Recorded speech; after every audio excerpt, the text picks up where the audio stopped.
Good morning, good afternoon, good evening, and hello, world. Welcome to my talk. So, the title of my talk is Code Reviews with Empathy Building a Positive Feedback Culture. So, the motivation behind this talk was at the beginning of the year, I was transitioning from having my code reviewed to being a code reviewer. And one of the aspects that was really important was empathy and how to provide empathy in different perspectives of code reviews. So today we're going to look at a few questions, or we're going to answer these few questions. So we're going to answer, what are code reviews? Why do we do them? Why are they important? And why we should have empathy. So in short, a code review is basically the process of reviewing your code for your code base. So you review code before you push it to the main branch or before it goes to production. That's what code reviews are. Why do we do them? It's really obvious, but basically, when anything goes to production, you want it to have clean code, you want it to run, you want it to be good, and that's why we do them. We also want our processes to be good for our code base. So it's not just enough for our code to be good, but how we review them is also very important. So that's also why they're important, is that it makes sure that the whole process of production goes smoothly and that we can publish on time. Why should we have empathy? Because we are dealing with human beings, not robots, unfortunately, and human beings have feelings, and we have to take that into account when you work with any person. And developers have feelings. That's the most important. I think everyone forgets that aspect of it. So these are just a few tools that we use for code reviews, not limited to these, but I've mentioned a few. So you have Git you have GitHub Actions and GitLab. These are just a few, but you have many more tools to use for code reviews. So there is a best way to use these tools for reviews. So I would say the best way is to make sure you complete your checklist. That's why this is there. We are human, so we don't always see things that are not quite visible.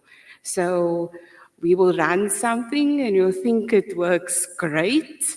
Then we run GitHub Actions and we get all these errors. And that's why that's important. And it gives us lots of support. So it provides support for when we need to push things for production and have things ready to publish. So the role of empathy in code reviews. So you know that developers have teams that they work with, right? So teamwork, there is no I in teamwork. That's why this is really important.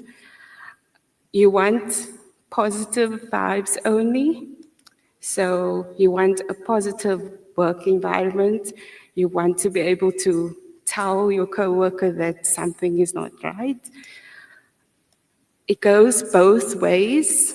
So as much as the code reviewer must have respect for the code reviewee, it's vice versa. It promotes collaboration. When you have empathy, you're able to meet the person where they are, find out where they need to be, and how they can get there. It's a great way to give feedback. So you kind of meet them in the middle, and you say, I know this and this and this is going wrong, but this is how I think you should go about it.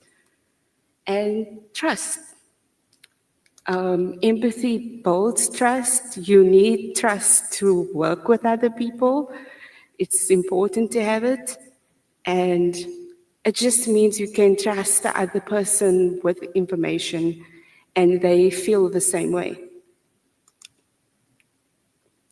So this technique works well with me, but this is what it looks like. So you have a call to action. So you review the code and you say, this is what is wrong or not going right with it. You give a solution and say, I would like you to look at X, Y, Z, and you do it in a positive manner, which is very important. Yeah, so those are the three things I include when I have to give code reviews. But the easiest way to look at it is it's a sandwich compliment. So you start off with something like, I think you did this very well. This could be something you could work on, and I would appreciate if you could get to this as soon as possible. It's just a nice way to wrap up your code review. It's to the point, you highlight everything that's important, and it makes the person feel appreciated, which is the most important part. Developers want to feel appreciated, and that's something we need to take account when we do code reviews and having empathy. So code reviews promote a growth mindset. So how this works is usually when you do a code review, you'll give them feedback, and sometimes you'll give them more than they need feedback. And then it leads to something that you're working in progress, which leads to growth. So an example I have is I was working on a screen feature for an application, a mobile application, and I didn't know that you could get the links, like you indent the links and it goes to the pages. So we were pushing hard deadlines and I couldn't implement it then, but my reviewer gave the feedback irrespective. And I still used it. So I was working on a project and I indented a few links for my business card. So I used the extra feedback that she gave me, and it led to growth in that section of work. So that's an example of how it could lead to a growth mindset. Obviously, it's not always possible that you could give extra feedback, but when you can, it's advised, especially for juniors. It just helps them to have a growth mindset and go back to what the reviewer said.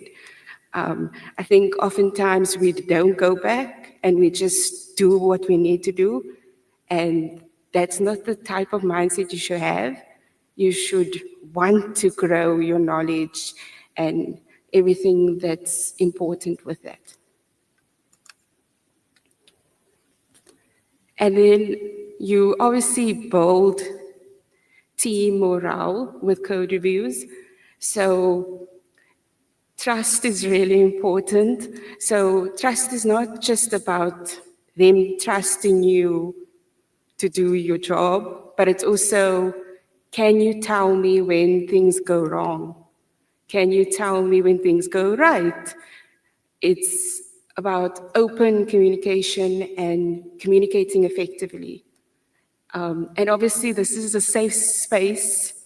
Your work environment should be a safe space, and you should be able to communicate if you feel, I don't think I should implement this change, and this is why, and it has this result, and this is the reason why I can't implement it. You should be able to say that. And then the last image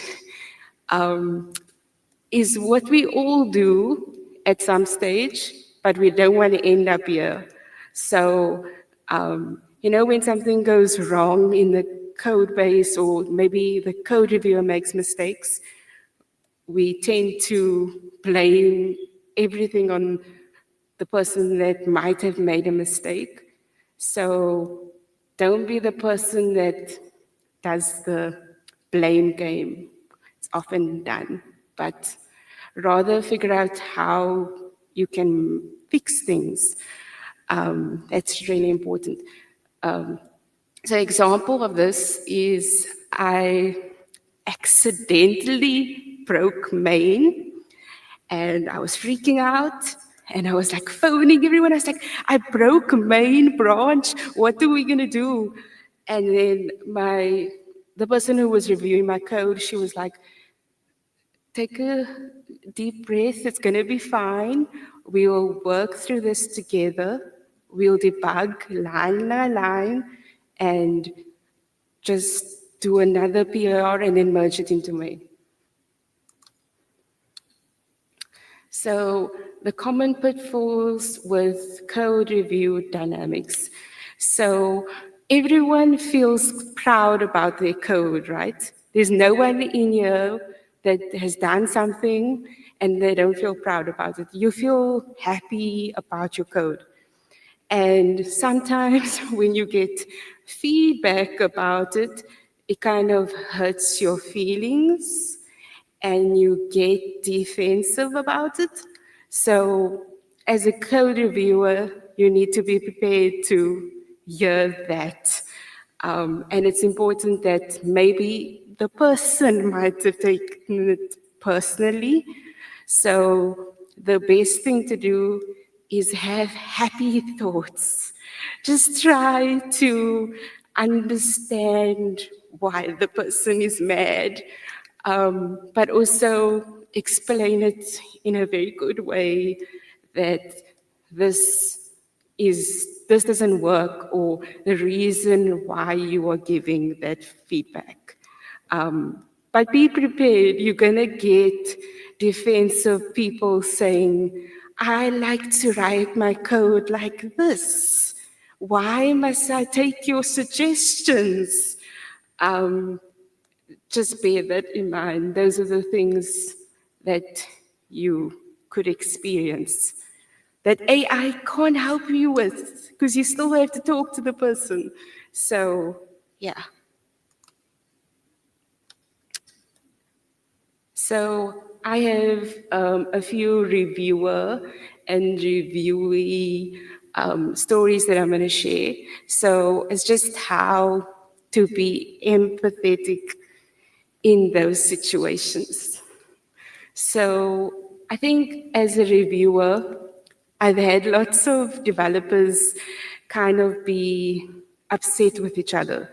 So there's been a point where I had to be the mediator between the two of them, which is really hard because both parties are defensive and you also the person responsible for creating their tasks and what they have to do. So I had to learn how to mediate between the two of them and then also be proactive about it. So empathy, it's great to understand them, but it also needs to lead to action. So they were both mad at each other, but the action was we will delay tasks that are needed where you need another person to finish code. So that's what I had to do in that situation. But I've also worked with someone that's very confident about their code. So they told me, Jess, it's green on GitHub, just push it to main. And I was like, but it's not green on my side and I'm reviewing. And he was like, okay, I'll wait for you. It's almost like he wanted to push it himself, but I explained that we have protocols and it's important for someone to review work, and you have to get used to someone wanting to review work. So long story short, he actually came back to me and he was like, Jess, I didn't pull changes from main, and that's why it's red on your side, or I didn't update it. And he was like, I'll go fix my mistake and then you can review it again. So I was like, okay, okay.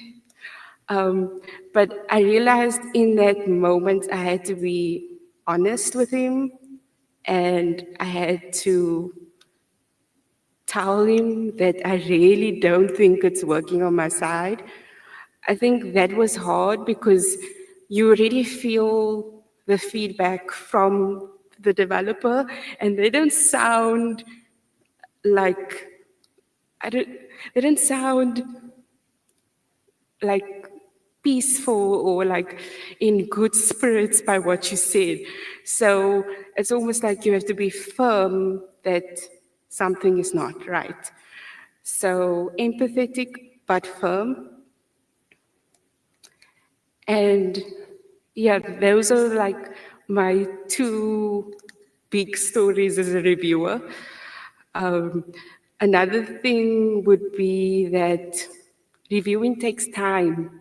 It's not something you can quickly do, open up a laptop, check, and then push. It just doesn't work that way. So those are some of my stories as a reviewer. And then as a reviewee, I think I learned to be more empathetic as a reviewee because my reviewer was always busy. And there were times where I would be finished with my code and I'll be like, what are you doing? Why haven't you looked at my code yet? It's been 2 weeks or like 3 weeks. And then she hasn't looked at my code yet. And then I would try to do other tasks in the meantime because I can't move on till she has reviewed. So I realized that I had to be empathetic to my reviewer, that they are also humans, they also have lives, they also are busy, they also are people, and you kind of have to learn that part. And every person is different. So I've had people review my work very quickly and they just tell me what's wrong. They didn't even say how they would like me to fix it. They just say it's wrong. So I've had different perspectives of that. Um, yeah. So I learned how to be empathetic in that way. And then I also learned that when you do your code, try and make it as nice as possible for the person to review it. I know we all try to do that, but I mean it with the best of hearts because they have to work through it and they have to go through every line. So try to write clean code, comment your code, make sure it does work, triple check it, get someone else to check it before you check it. Because sometimes we just do code and we think it's okay, the reviewer will just tell me what's wrong with it, but maybe they don't have the time to give you everything that's wrong. So you have to think, let's try and make their life a bit easier so that my life is also easier at the same time. So I feel like both roles need you to be empathetic in different ways because they both have different responsibilities, but it is very important to know that.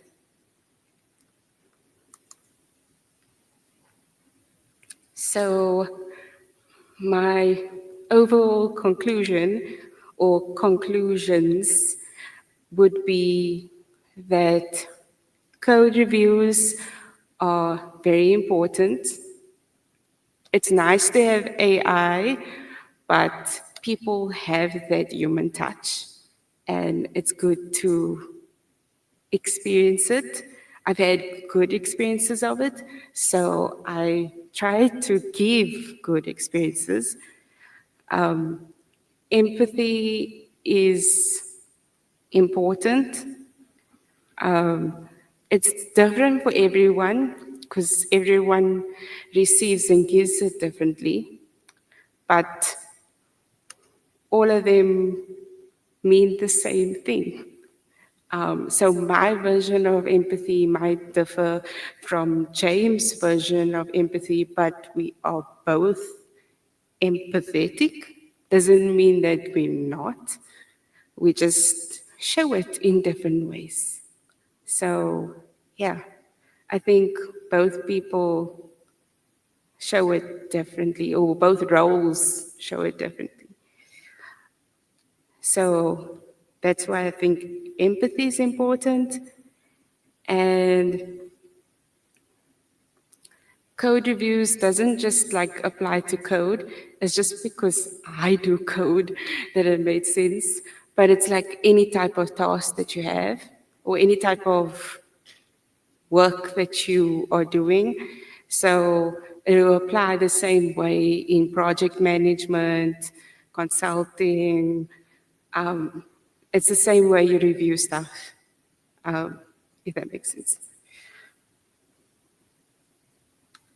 Yeah.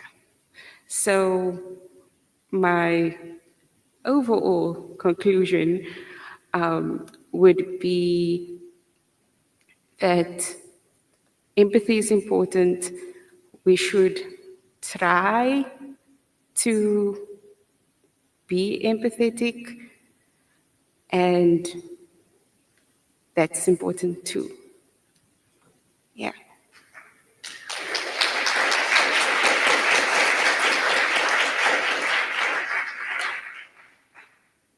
So I know I still have time.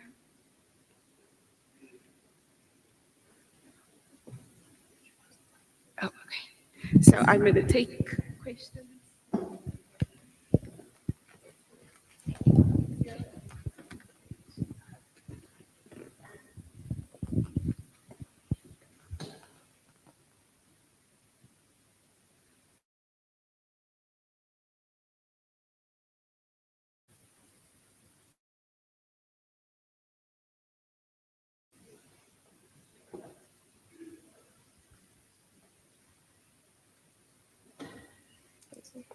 Can just ask if there's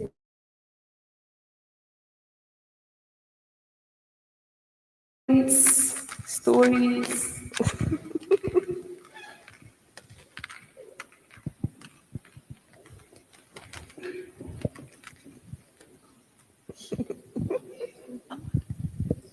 Hi.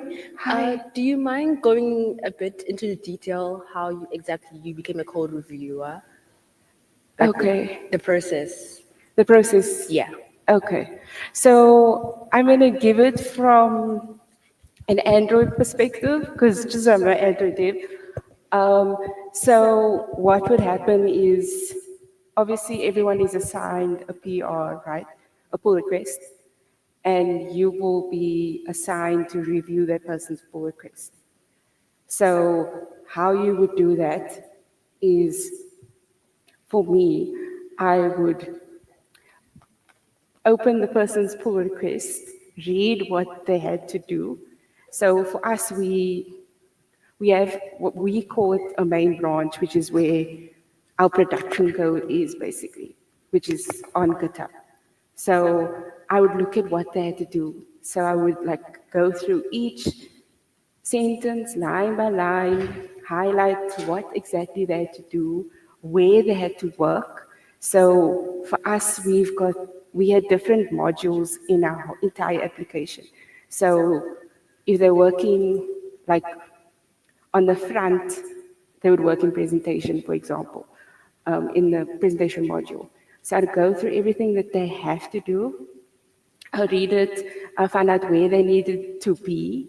Then I would open their pull request on my computer locally. So I would go, run it, and see what they had to do. So basically, when we do the pull requests, you must do like, you must say what you had to do, what is missing. You must upload screenshots and videos of everything that you have to do. So my job is to validate that it actually does look like what they said it does or what they were assigned. So I check that part first because it's the easiest to see what is missing visually. And then I go to GitHub and I check all the lines of code because you can go into their PR and see how they change their code. Um, does it break main? So you check in to see if any of the changes would hurt the main branch. So like, for example, if they change their Gradle, then their Gradle is not compatible to the Gradle in main, and that will cause main to crash. So I look for those things in that section of code. And I'll go through every line and I'll check it. I'll run it twice. I will see that all the checks work on GitHub Actions. So before they even push the code or yeah, push the code, they would commit it and then push, and then it goes through GitHub Actions. So I would check that the GitHub Actions checks out, that everything is green, and I check it locally, and then I'll merge to main.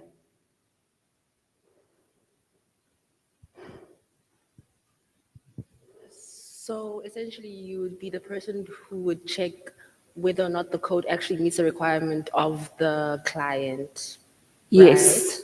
Yeah. From the software engineers, like what they present to you, you double check, and then if everything is all okay, then you'll submit. Yes, Oh, essentially. Yeah. okay. Thank you.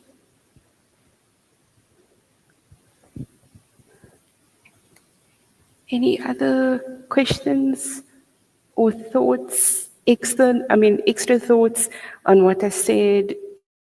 Any stories that you want to share that validates what I said?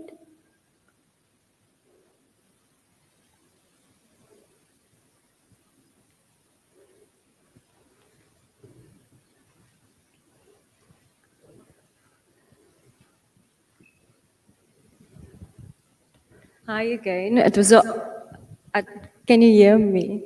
Oh, Yes. okay. Sorry. So, just jumping back to the start of your journey within code, what was the moment that you decided that I actually love code and I'm going to pursue this? And then the next question would be, what would you tell your younger self? Okay.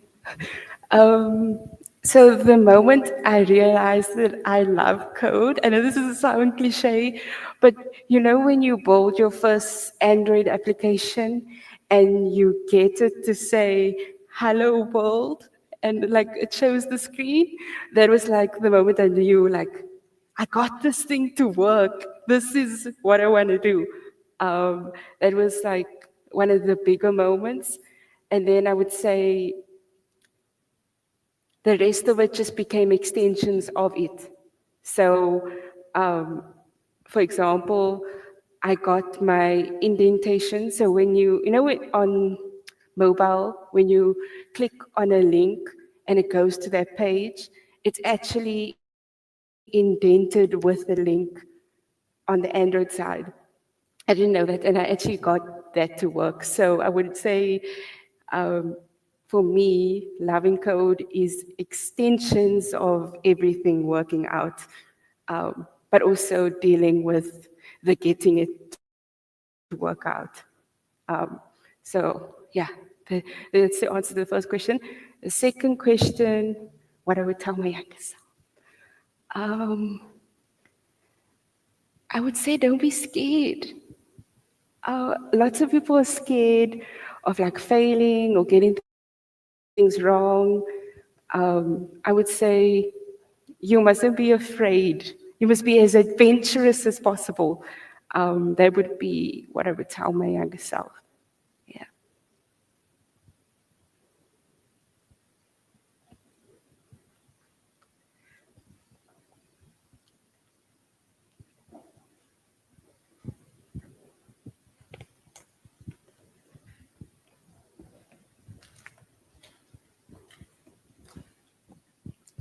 Hello.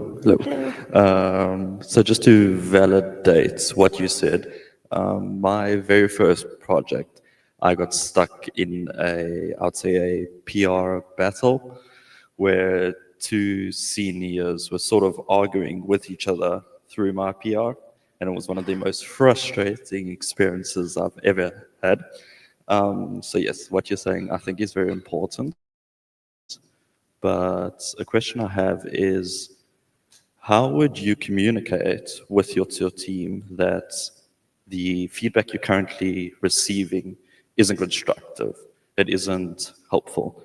You know, how would you go about having that crucial conversation with either, like, do you target it towards an individual, or do you try have a constructive team setting where you can bring it up? Okay, that's a very good question. I've had my fair share of PR battles. I would say it would be best to obviously speak to the person directly, but it must lead to something that benefits the whole team. So I I would say obviously speak to the person directly.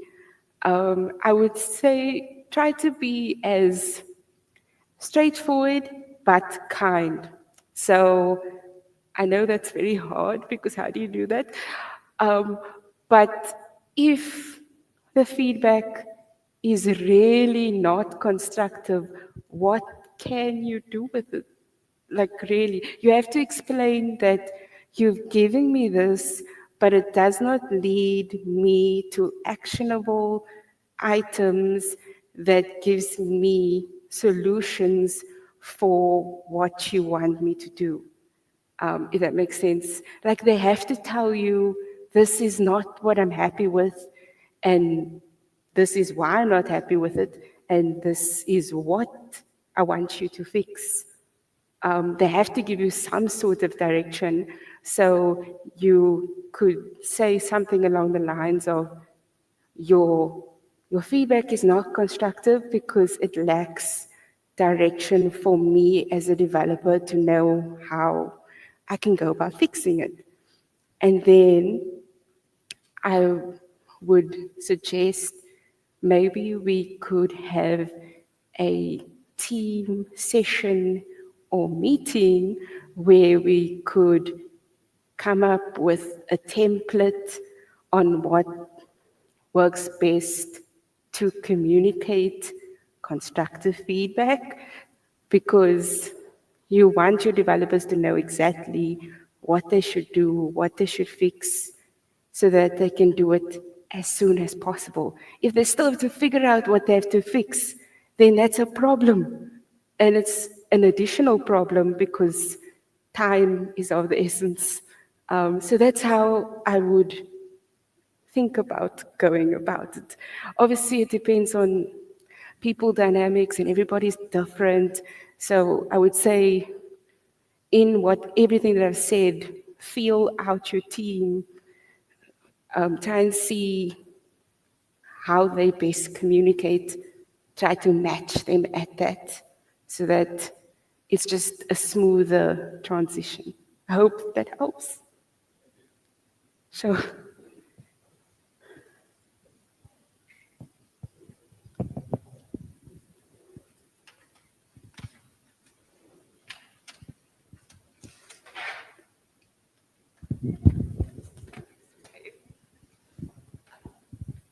Hi, it's me Hi. again.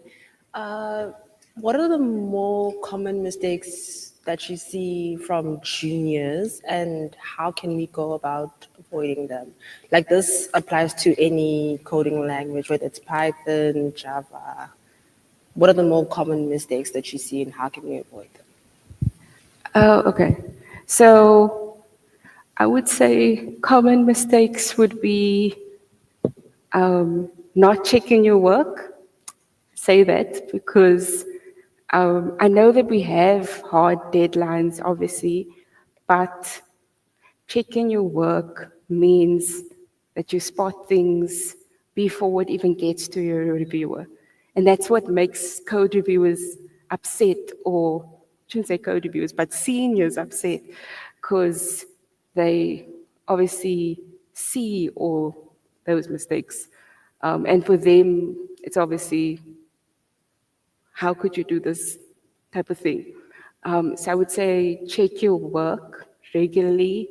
When you're doing it, after you're doing it, it just helps. Check that you're doing the right thing. I know this sounds weird, but read. I say this because sometimes we read like maybe the first line, and then we didn't read the rest of it. And then we try and do the first line, and then we realize that there's more to it. And you should have structured your time to better do everything, if that makes sense. So I would say read your PR in detail, see exactly what you have to do, kind of map it out in your head so that you get the full picture. It just helps. And then, like simple mistakes, spelling mistakes, design mistakes. Did you check Figma to see what you had to do? Sometimes it's just even like specifications that you didn't look at, and you were just focusing on the bolding part. Commit messages, sometimes they make absolutely no sense. Those are important. You have to say, like in small letters, like what you are doing, or what, or every commit, you must say what you updated, so that when someone reviews your code, they can track it and trace it, and simple things like that. So I would say sometimes what people do is they don't want to push code. So they do the whole task locally first. Something just manages to go wrong. They lose all their code, all their progress, because they didn't commit or push first, and then they have to start over. So I did that once. It's not, I wouldn't suggest it, but I would say you can create a branch, commit, and then you just update the branch all the time so that you don't lose so much progress. This is something common that happens with juniors, but it's all simple stuff. It's not even big stuff. Maybe accidentally merging your branch to main. That might be a, a common mistake. So, when you get into a new code base and you have to do all these things, every company, every business has a specific way on how they do things. I would suggest please go through that step by step. Don't just start, because then something can go very wrong. So it's just simple things, just about following instructions, reading, communicating. Do you understand what you have to do? And just make sure that you deliver, and you deliver quality and on time. Yeah. Okay, I have 5 more minutes. So, any last questions?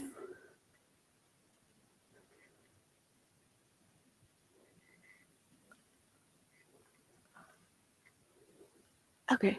Thank you very much for listening to my talk, and it was a pleasure to present to you.